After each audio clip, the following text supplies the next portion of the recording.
Le Grand Dialogue. Le Grand Dialogue, l'émission des débats du Studio Tamani sur votre radio. Le Grand Dialogue.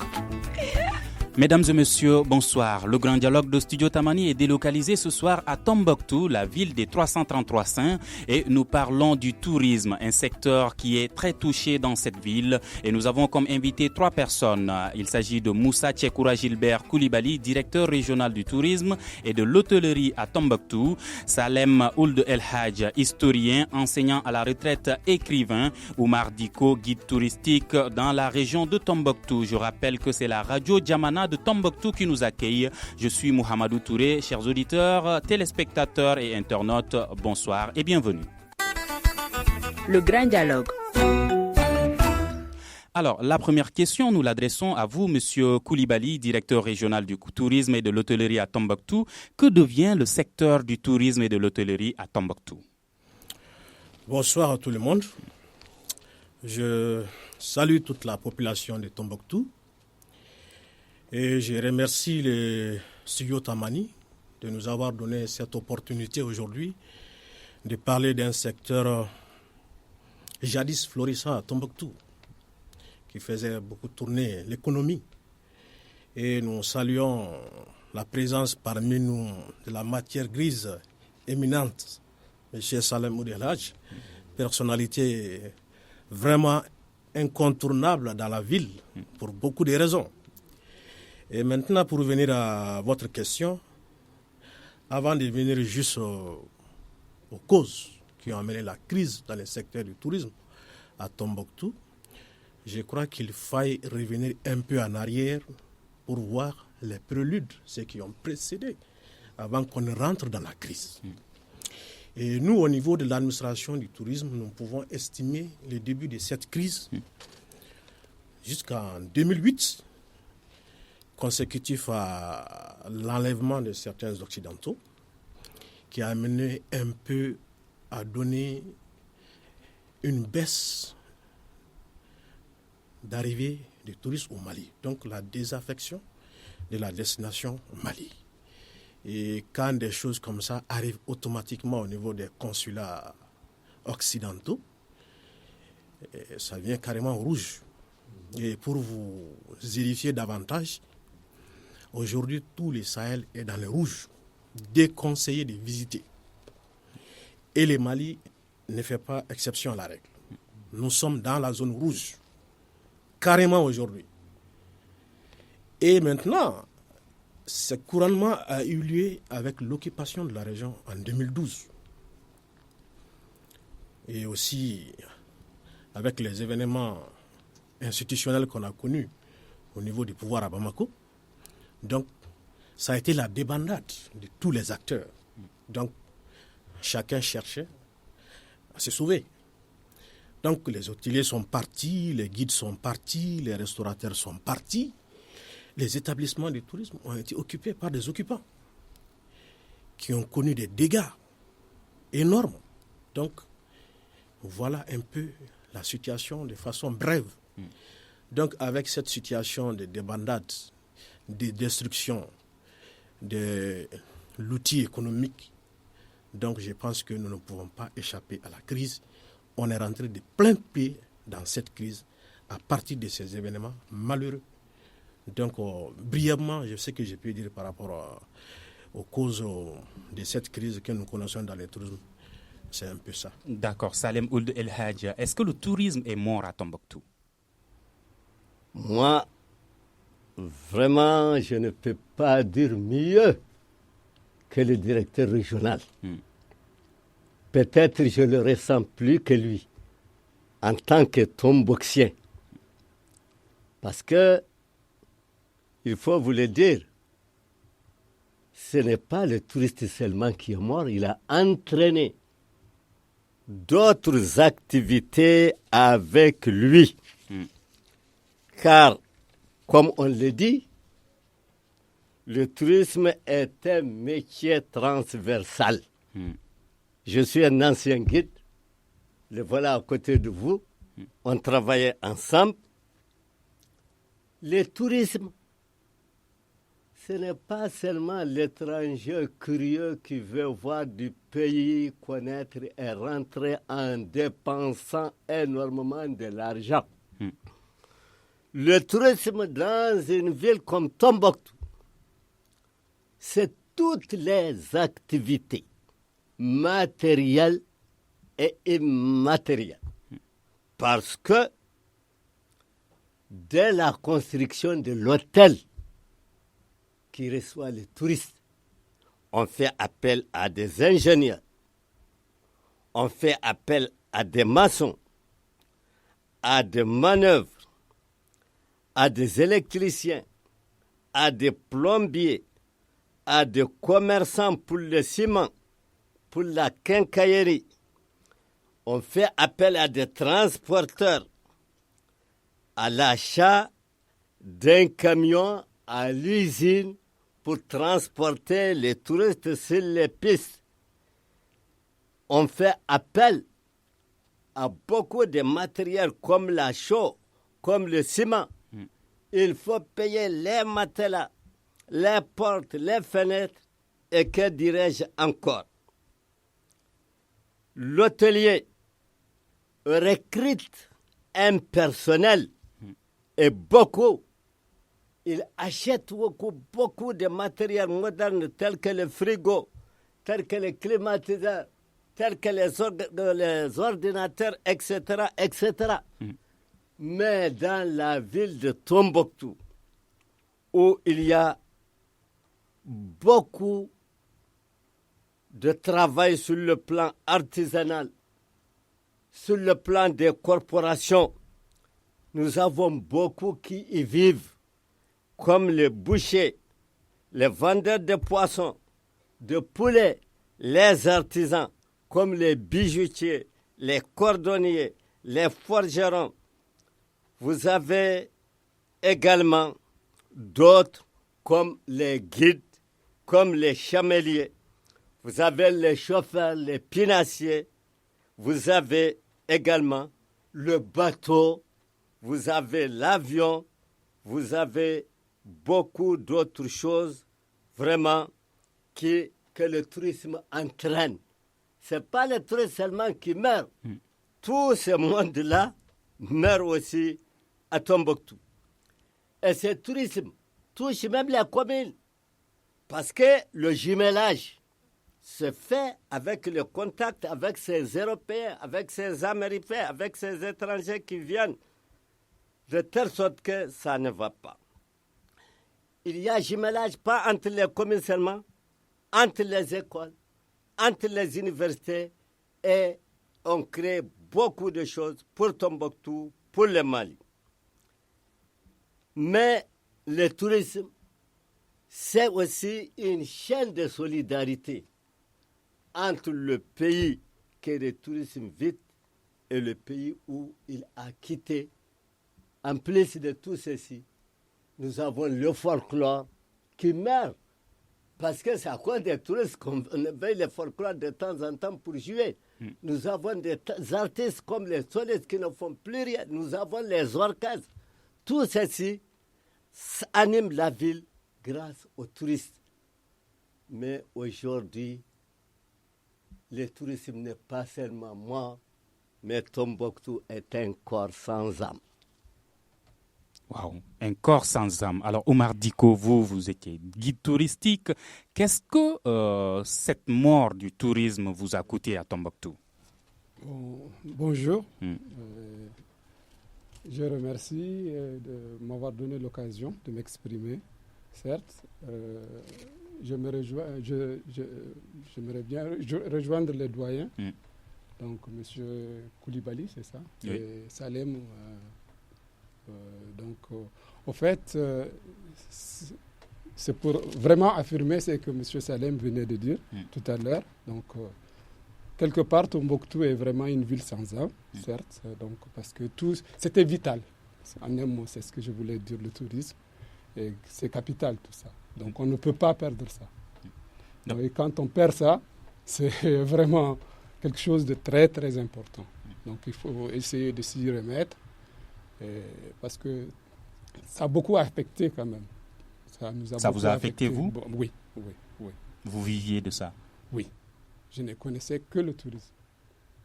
Donc, vous voyez, quand tu fais un travail de plus de 30 ans, et un jour, et que tout est parti comme ça, c'est plus qu'un choc. Donc là, il faut s'y remettre. C'est la survie, certes, parce que comme beaucoup d'autres collègues aussi, comme l'a affirmé M. Koulibaly, qui ont exilé, d'autres qui sont dans d'autres corps. Donc, je pense que c'est capital. C'est pour dire tout simplement que nous prions assez que tout revienne en ordre, parce que c'est un beau pays, le Mali, avec des valeurs, tout ça, nos rites, nos cultures et tout ça. Il faut le préserver, il ne faut pas le perdre. C'est très, très important. Et c'est une destination très connue. Donc, je pense qu'au-delà de tout ça, il faut être fort et bâtir et ne pas se laisser ruiner tout ça aux pertes de l'inconnu, quoi. D'accord. Et avant, les touristes qui venaient, est-ce que c'était des étrangers seulement ou il y avait des Maliens également qui venaient découvrir Tombouctou? Les touristes de toutes destinations. Des Maliens, des Américains, d'un peu partout. C'était multiculturel. Donc, ils venaient de partout dans le monde. Et Tombouctou était vraiment une destination de référence. Ouais, on recevait. Et moi, j'ai reçu beaucoup de l'éducation de ce tourisme que je n'ai connu que ça, et j'ai appris beaucoup et énormément. Et ça m'a suffi aujourd'hui pour vraiment grandir et de faire avec. J'ai appris beaucoup, je suis vraiment reconnaissant. Mais, hélas, de nos jours, c'est vraiment... Je suis un peu sous le choc de ce que je vois. Ouais. Alors, Monsieur Salem Ould El Hadji, il a dit tout de suite, Tombouctou était une destination de référence. Qu'est-ce qui a fait de Tombouctou une destination de référence? Il faut faire appel à l'histoire. Tombouctou, le Malien, peut-être beaucoup ne le savent pas, a été lancé dans le monde grâce à l'empereur Kankamoussa. Quand il a quitté son pèlerinage au XIVe siècle, il est venu avec beaucoup d'ouvriers, beaucoup d'ingénieurs, beaucoup d'Arabes, et il a montré la richesse du Mali. Il est parti avec 15 tonnes qu'il a travaillé, distribué gracieusement. Il a construit la fameuse mosquée et un palais depuis. Les Asiatiques, les musulmans, les Sahariens, tous ceux qui sont chassés de l'Empire du Ghana, qui ne voulaient pas de l'animisme, tous ceux-ci sont venus se retrouver à Tombouctou, qui est enfoncé dans le désert, pour être sauvés. En place de Kankamoussa, Tombouctou, très tôt, est devenue une ville musulmane de grande renommée. En 1353, Ibn Battuta, un géographe marocain, est venu à Tombouctou et il a écrit. Et ses livres étaient traduits dans plusieurs langues. On lisait ces livres en Asie, en Europe, un peu partout, de telle sorte que depuis ce XIVe siècle, les gens étaient fascinés. Et d'autres explorateurs arabes sont venus, comme Al-Hassan El-Fazani, connu sous le nom de Lion africain. Mais déjà, les Européens connaissaient Tombouctou à travers les explorateurs arabes. Ensuite, comme ça se fait aujourd'hui, Tombouctou vivait du commerce transsaharien. Les chameaux de la Méditerranée du Sahara venaient à Tombouctou, les pirogues de Djenné venaient à Tombouctou, et Tombouctou a joué un rôle dans le commerce international. On ne peut pas faire du commerce sans échange. Les Tombouktiens écrivaient beaucoup Ces lettres sont envoyées dans la Méditerranée, un peu partout. Ça a donné une grande renommée à Tombouctou. C'est ainsi que, au XIXe siècle, les Européens qui nous refusent aujourd'hui sont venus sur le continent africain, particulièrement en Afrique occidentale, laissant de côté le Sénégal qui était colonisé bien avant. Donc, ils ont envoyé beaucoup d'explorateurs en direction de Tombouctou parce qu'ils connaissaient, ils ont entendu, chaque grande puissance veut posséder Tombouctou. Chaque grande puissance, chaque homme nanti veut voir Tombouctou. Chaque intellectuel veut voir Tombouctou. Et ensuite, Tombouctou a brillé dans le monde grâce à sa brillante université, qui est l'université de Sonkoré. Et je vous dis, un étudiant qui sortait au XVIe siècle de l'université de Sonkoré peut enseigner n'importe où dans le monde islamique. Alors que les diplômés de ce monde islamique viennent à l'université de Tombouctou, ils voient leur niveau tellement bas qu'ils disent qu'ils ne sont que des étudiants. Mieux, un homme qui est né à Tombouctou, qui a été formé à Tombouctou, qui n'a étudié nulle part à Tombouctou, a été pris et exilé au Maroc avec beaucoup d'autres savants. Il s'agit d'Ahmed Baba Soudani. Les Marocains ont affirmé qu'il n'y a pas de pareil en Afrique du Nord comme lui au point de vue instruction. Et on l'appelait l'étendard des étendards. Donc, il y a beaucoup de choses qui ont fait que Tombouctou vraiment est connu dans le monde entier. Beaucoup de choses attirent le monde entier sur Tombouctou. Tombouctou était la seule grande ville islamique qui a accepté toutes les religions. Les Juifs qui ont quitté l'Andalousie, qui sont venus s'installer dans le Sahara, se sont retrouvés à Tombouctou et personne ne les touchait. Et jusqu'au 19e siècle, il y avait une synagogue à Tombouctou qui était dirigée par le rabbin Mardoché et qui est mort au Maroc. Donc, tout par la volonté de Dieu, par des faits que nous-mêmes, peut-être, nous ne pourrons pas expliquer, Tombouctou est devenue la ville la plus rayonnante, la plus renommée du XVIe siècle. Et les touristes, qui sont surtout curieux, pour être Tombouctou, il faut visiter cette ville. Ils font tout pour venir à Tombouctou. Et juste au moment où on commençait à découvrir les manuscrits de Tombouctou, pour que Tombouctou soit aussi intéressant aux yeux du monde entier comme les hiéroglyphes de l'Égypte, les djihadistes sont venus, ils ont une façon de comprendre l'islam, les Tombouktiens ont leur façon de comprendre, et tout est tombé dans un puits sans fond. Alors, monsieur le directeur, aujourd'hui, quand on va revenir à toute cette histoire et quand on va constater les faits, ce qui est l'hôtellerie, ce qui est l'artisanat à Tombouctou, est-ce que ces secteurs sont morts avec la mort du tourisme que vous avez annoncé aussi? C'est indéniable. Monsieur Salem, il a tout dit. Étant un ancien du domaine, donc ce n'est pas un novice là-dedans.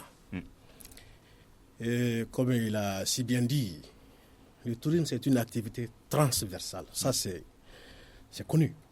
dès que les touristes descendent seulement, il y a beaucoup de choses qui se mettent en branle. Du transporteur au vendeur de carburant, au boulanger, la femme qui vend au marché, l'hôtelier, les guides, l'artisanat. Donc, c'est un secteur transversal. Donc, tu vois tout de suite que la ville ou l'endroit commence tout de suite à être irrigué en monnaie. La monnaie circule. C'est comme ça. Donc, il n'y a pas de touristes. Il est là, il est guide. Les guides travaillent avec qui? Il n'y a pas de touristes. Les bibliothèques des manuscrits sont là, bien aménagées, avec des manuscrits là-dedans. Les circuits de l'encre est mort. Il n'y a pas de visiteurs. L'artisan qui est dans la maison des artisans, si vous voyez même ces bâtiments aujourd'hui, c'est déplorable. Il s'asseye. Souvent, moi j'ai connu un aujourd'hui qui m'a dit, il y a à peu près quelques jours, il dit, directeur, vraiment, tes touristes là, il faut leur dire de venir. Il dit, moi, à la veille de chaque Maouloud, vos trucs là, les Gofa, c'est un turban. Coiffure traditionnelle avec cuivre ou bien argent qui font ici avec les artisans. 100 000 francs par unité. Il dit chaque veille de Maouloud, il pouvait faire 5. Ne serait-ce que 5. Qui lui rapportait au moins 500 000. Il dit aujourd'hui, il ne peut rien faire. Cette année, il a fait les Maouloud. Aucune dame n'a commandé cet outil artisanal. Et pire, il y a une situation qui est là. Aujourd'hui, les Chinois ont commencé à pirater.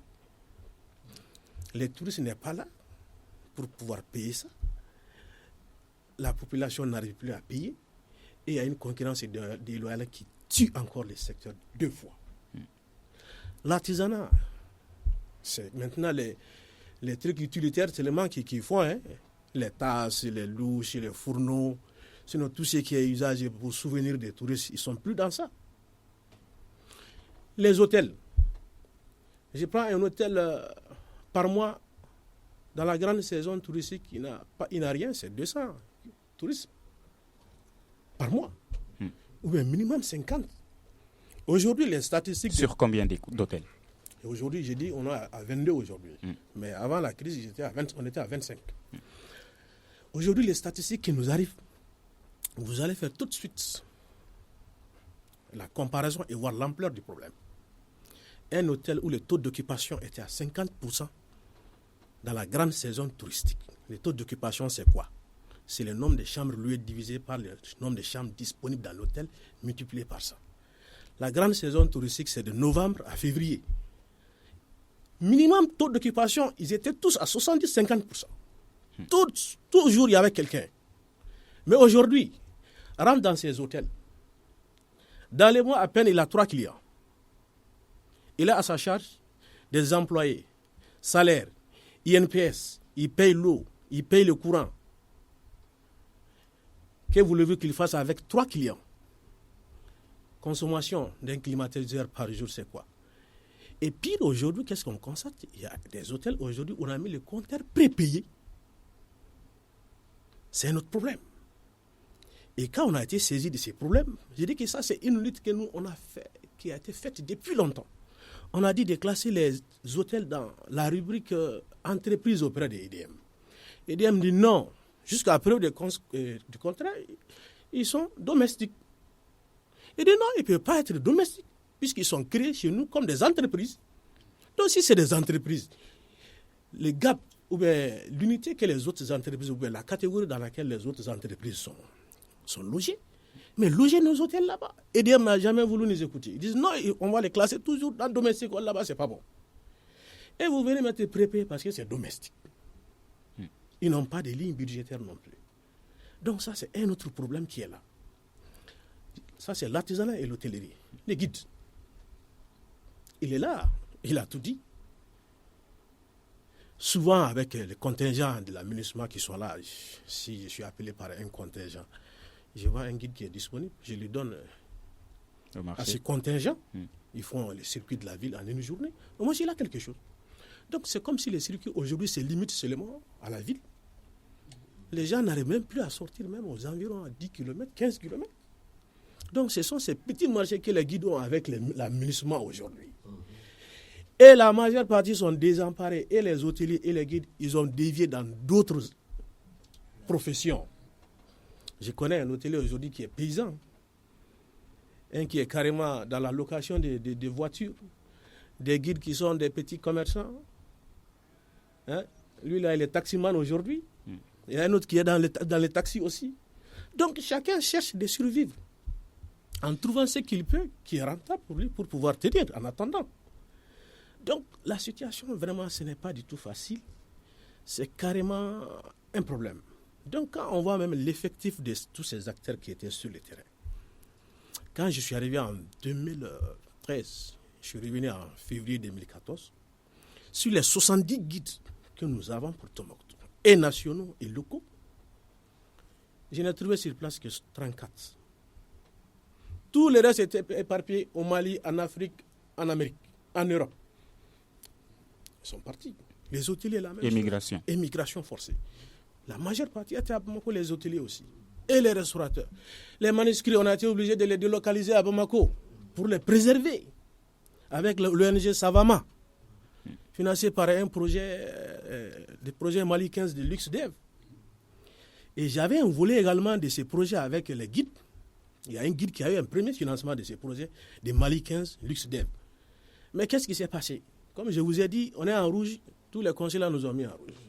Ces projets Mali 15, en 2014, ils ont bouclé. On dit qu'il y a l'insécurité au nord, il faut fermer. Les milliards, les restes des fonds qui devaient servir à financer des projets de guides et des manuscrits, ils ont tout arrêté. On a reversé tous ces montants au Luxembourg. Donc, même les partenaires historiques qui étaient là dans le tourisme, qui travaillent avec les collectivités, Rhône-Alpes en France, Tétractis, ceux-là aussi aujourd'hui ne sont plus là. On dit non, il y a l'insécurité, on ne va pas envoyer nos employés là-bas. À partir des Mobdi, c'est interdit même. J'ai causé avec un d'eux avant que je ne sache même que j'allais être invité à Tombouctou. Il dit, mais pourquoi vous ne partez pas à Tombouctou? Il dit, il nous est interdit même de passer Mobdi. Comment voulez-vous que cela puisse venir aider le conseil régional de Tombouctou sur un volet du tourisme ou financer? Donc c'est fini. Il n'y a plus de partenaires, donc plus de soutien. Donc on est laissé à notre sort. Et l'État aussi, nous avons quitté un gouffre. Ce n'est pas facile. Les autres secteurs, quand on monte des projets à impact rapide, facilement ça se finance. Mais dès qu'un projet du tourisme arrive au niveau des bailleurs, on va les financer pour qui? Tu veux financer un projet pour un guide dans le tourisme, qui va venir chez le guide? Il va guider qui? L'hôtelier qui loge là-bas. Il n'y a pas de touristes directeurs. On ne peut pas vous financer des projets. Ce n'est pas des projets à impact rapide qui peuvent être tout de suite consommés dans la population. On voit la retombe tout de suite dans la population. Et voilà notre problème. Donc, vraiment, c'est Dieu seul maintenant qui peut nous aider. Et le département, aujourd'hui, nous sommes en train de faire des efforts pour essayer de voir comment sortir de cette crise.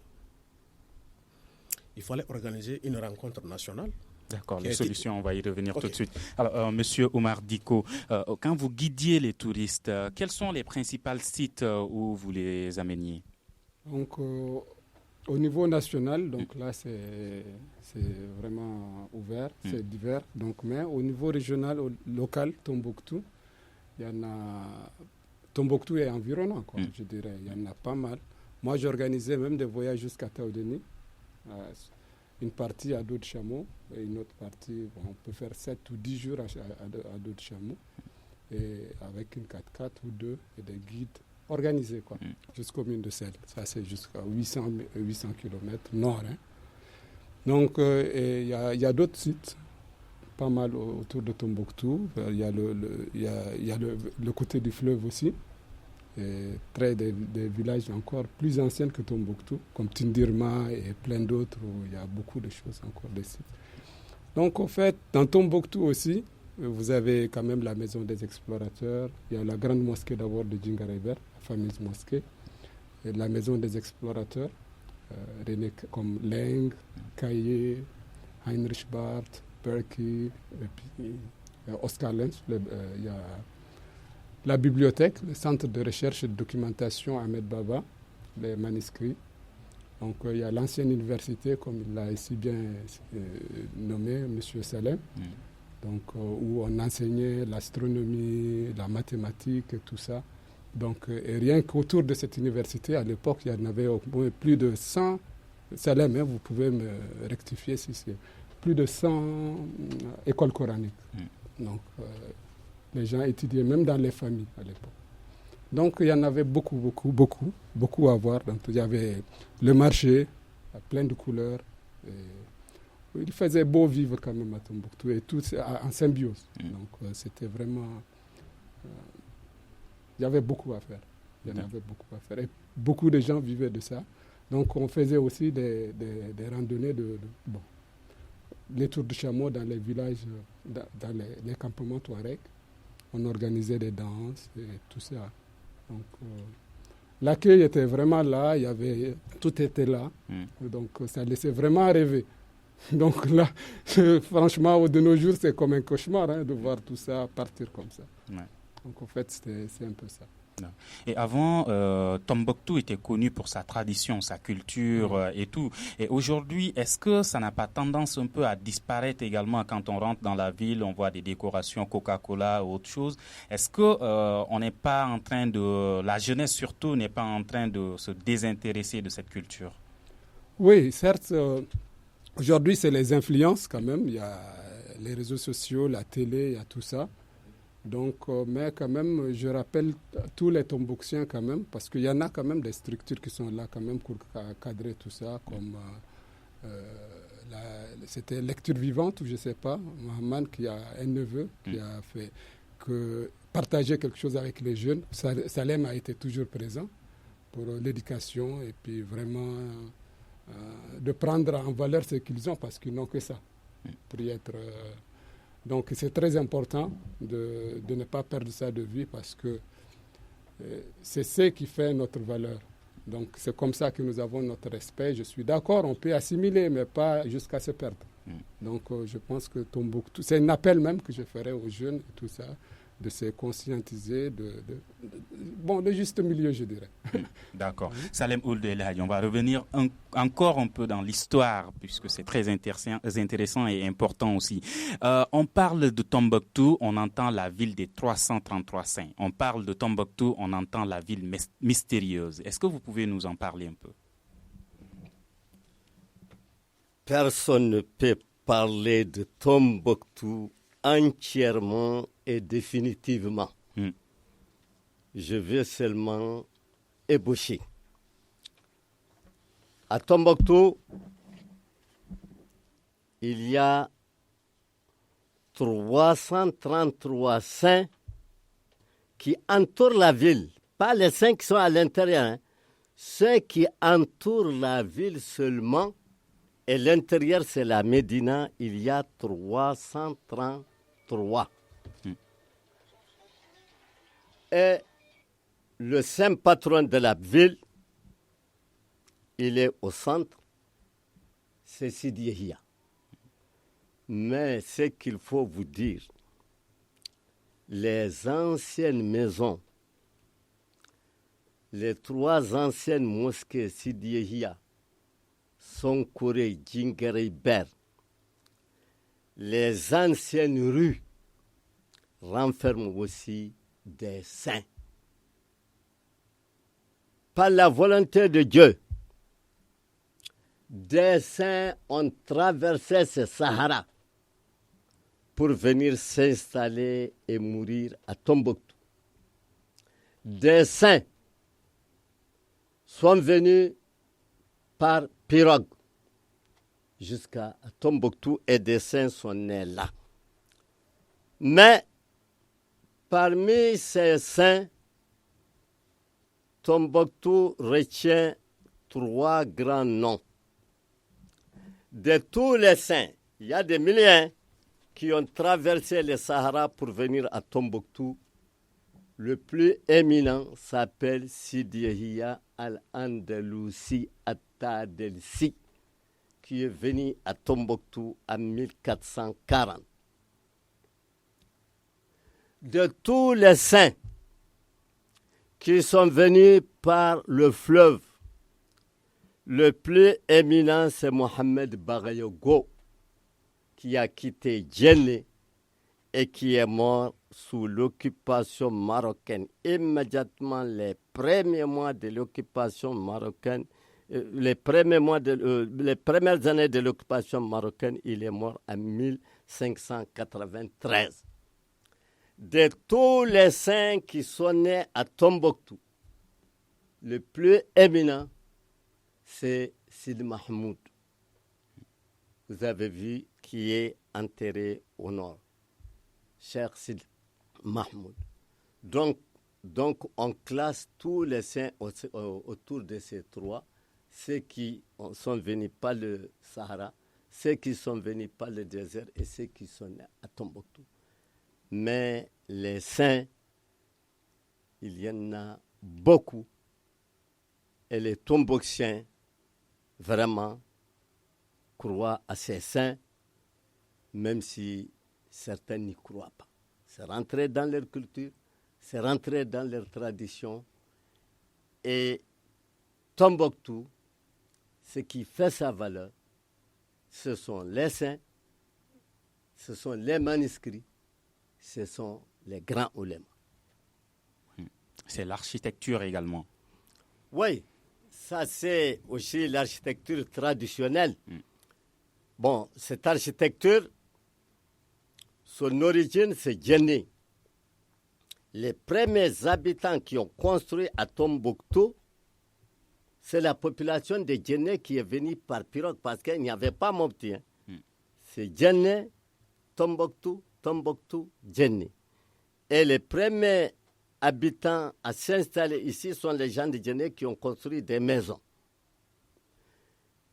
Et les briques de Tombouctou s'appelaient briques de Djenné parce que Tombouctou a imité les constructions de Djenné.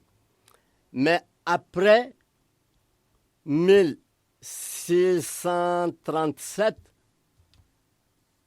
il y a eu l'évolution et les Tombouctiens ont imité les Marocains pour construire des maisons à étages. Donc, Tombouctou a eu la chance d'avoir des très grands maçons spécialisés qui sont fiers de leur origine. Certains sont venus de l'Égypte. Imaginez-vous des maçons qui ont quitté l'Égypte par Kanka Moussa pour ici. Ils construisent très bien. Et on a une pierre qu'on appelle la pierre Al-Hor. Ces maçons l'utilisent avec les ciments. C'est formidable.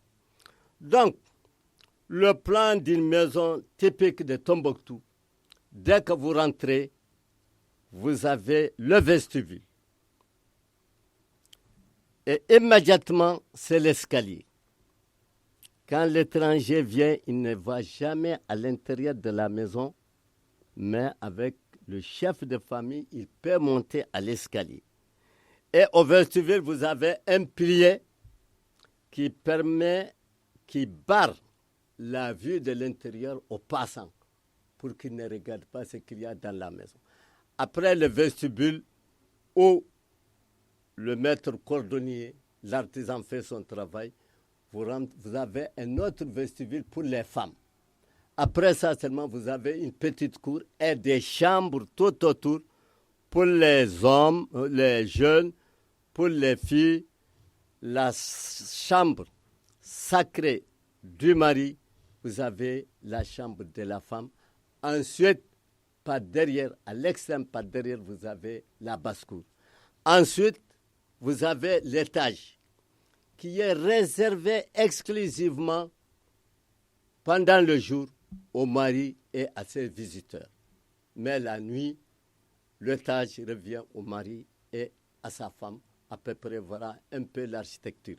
Donc l'architecture de Tombouctou est héritée des Djenné et du Maroc. D'accord. Est-ce que la jeunesse aujourd'hui s'intéresse à cette culture, cette richesse de Tombouctou qui invite les touristes? À la jeunesse, quand même, depuis un certain temps, il y a un jeune qu'il faut vraiment louer, M. Sangaré, qui a créé une association lecture vivante.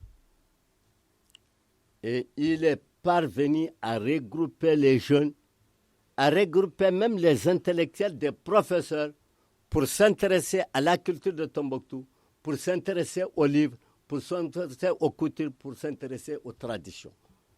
Et vraiment, il a de l'avenir, mais il n'a absolument rien. Il faut vraiment qu'on l'aide, et qu'on l'aide beaucoup. Il y a M. Diko qui a ébauché un peu lecture vivante qu'il anime à Djingaribert, et vraiment ça marche. D'accord. Alors, Monsieur Koulibaly, le tourisme est en train de mourir à Tombouctou. L'insécurité a tué ce secteur. Aujourd'hui, est-ce que, s'il n'y a pas une stabilité, ce secteur peut revivre? Sans se voiler la face, ça va être très difficile. Aujourd'hui, le socle sur lequel la reprise du tourisme doit se faire, ça c'est le socle sécurité. Ça, dans tous les rapports que j'ai faits, le premier problème qui sort, c'est l'insécurité. Première solution, trouver une solution à l'insécurité. Et aujourd'hui, certes, nous avons les forces de défense et de sécurité du Mali, avec d'autres forces internationales, ce qui permet à des rares touristes de venir à Tombouctou aujourd'hui. Ça, c'est quelque chose qu'il faut dire aussi. Chaque année, jusqu'à l'année dernière, au minimum, j'ai 5 ou 10 ou une dizaine de touristes qui viennent à Tombouctou. Mais ils viennent comment? Ça, je ne le sais pas. Le matin, je les vois au bureau. Ah, directeur, je suis venu. Voilà, je vais les cacher du bureau sur mon passeport. Il dit, mais tu es venu comment? Non. Il est avec son guide ou il est avec son agence de voyage. Et à longueur de journée, il ne se passe pas un mois qu'on m'appelle directeur, tout le monde a hâte de venir voir Tombouctou aujourd'hui après la reconstruction. C'est devenu quelque chose une hantise chez certains aujourd'hui. S'il ne vient pas, il va mourir. On m'appelle directeur, je vais venir à Tombouctou. Je suis à tel endroit, qu'est-ce que vous me conseillez? Je dis, moi, je ne conseille rien. Le directeur ne dit pas à quelqu'un de venir. Si tu sais que tu peux venir, il faut venir. Mais dire que vous dites de venir s'il y a un problème, je serai le premier interpellé. Et un jour, on m'a appelé pour 40 personnes, tous des Américains. On veut prendre un convoi même à partir de mon petit. J'ai dit, allez-y voir la gendarmerie. S'ils sont d'accord de vous escorter, vous venez à Tombouctou. Comme M. Salem a dit, c'est la hantise. Ils viennent quand même, compte-gouttes. Parce que pour eux, ce n'est pas possible qu'ils ne puissent venir à Tombouctou. Donc, l'aspect sécuritaire, c'est le socle. Sans ça, on ne peut pas parler du tourisme. Parce que le tourisme a horreur de 3 choses. L'insécurité. Le tourisme, il fuit tout de suite. Instabilité institutionnelle, coup d'État dans un pays, il dégage tout de suite. Parce qu'on ne sait pas ce qui va advenir demain. Catastrophe naturelle. Tremblement de terre au volcan, ça, il dégage. Voilà les 3 choses qu'il n'aime pas du tout. Or, notre problème ici, Dieu merci, ce n'est pas le volcan ni le tremblement de terre. Ce n'est pas encore un coup d'État que Dieu nous en garde. On ne veut même pas entendre ça. Ça, c'est antidémocratique même. Ce n'est pas bon. Ça tue même encore le tourisme. C'est l'insécurité. Les jours où on mettra en place un système sécuritaire qui puisse faire venir réellement les touristes, je sais que ça va être, comment dirais-je, une ruée sur Tombouctou. Oui. Ça, c'est le premier problème. Et les forces, ils sont là-dessus. J'ai des trucs avec eux. Ça, c'est dans le cadre professionnel. Il y a un deuxième problème, c'est quoi? Ça, c'est le désenclavement. Nous avons un grand problème aujourd'hui. Ce désenclavement a 2 composantes. L'enclavement du tout, plutôt l'enclavement de la zone.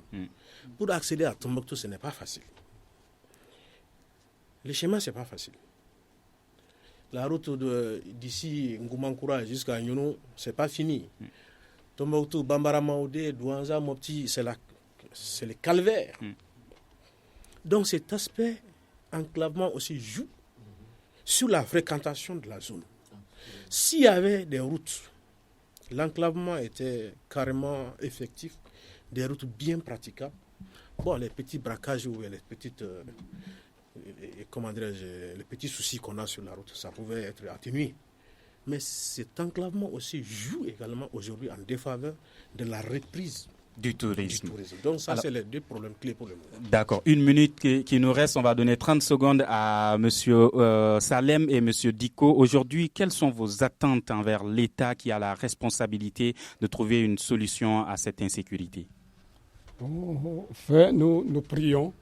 Et nous avons comme c'est l'espoir, l'État, parce que la solution ne peut venir que de l'État.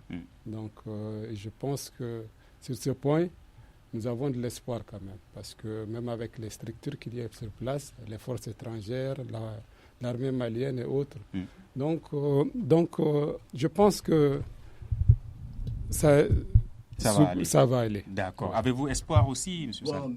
Moi, j'ai pensé, mais il faut un circuit, comme le directeur l'a ébauché, un peu sécurisé. C'est-à-dire, un avion de 200 places atterrit à Bamako, Tombouctou, en tournant vers Niafunke, mais mettre les touristes dans 6 cars qui sont accompagnés de militaires qui les sécurisent. Bamako, Tombouctou en 3 jours, ils visitent tout sur la route. Tombouctou, Bamako en 3 jours, ils visitent tout sur la route et ils retournent 200 touristes. Et chaque semaine, on fait le même circuit. Si nous voulons inclure le Niger, un avion atterrit au Niger dans le car Gao, Mopti, tourner vers le Burkina, rejoindre Niamey, faire ça chaque semaine. Mais si Gorokar, bien équipé, bien sécurisé. Sans cela, on ne peut pas. Mais le seul salut qui reste peut-être, c'est d'imiter le Sénégal, faire le tourisme islamique. Et là, nous avons nos grands saints, nous avons tout ce qu'il faut. Aucun Africain, aucun pays africain ne peut nous dépasser en ce qui concerne le matériel islamique pour attirer les touristes. L'État n'a qu'à s'y mettre, les Tombouctiens n'ont qu'à se réveiller. D'accord. Merci Salem Ould El Hadj, historien, enseignant, écrivain à Tombouctou. Moussa Tchekoura Gilbert Koulibaly, directeur régional du tourisme et de l'hôtellerie à Tombouctou. Oumar Diko, guide touristique également à Tombouctou. Merci à la radio Djamana de Tombouctou qui nous accueille ce soir. À la régie audio Mamadou Ouattara, régie vidéo assurée par Mamadou Ouattara et Moumine Sendebou. Je suis Mohamedou Touré. Merci à toute l'équipe de la radio Djamana qui nous a accueillis et à toute la population de Tombouctou. Vous nous écoutez depuis la ville des 333 Saints. Merci. Le Grand Dialogue.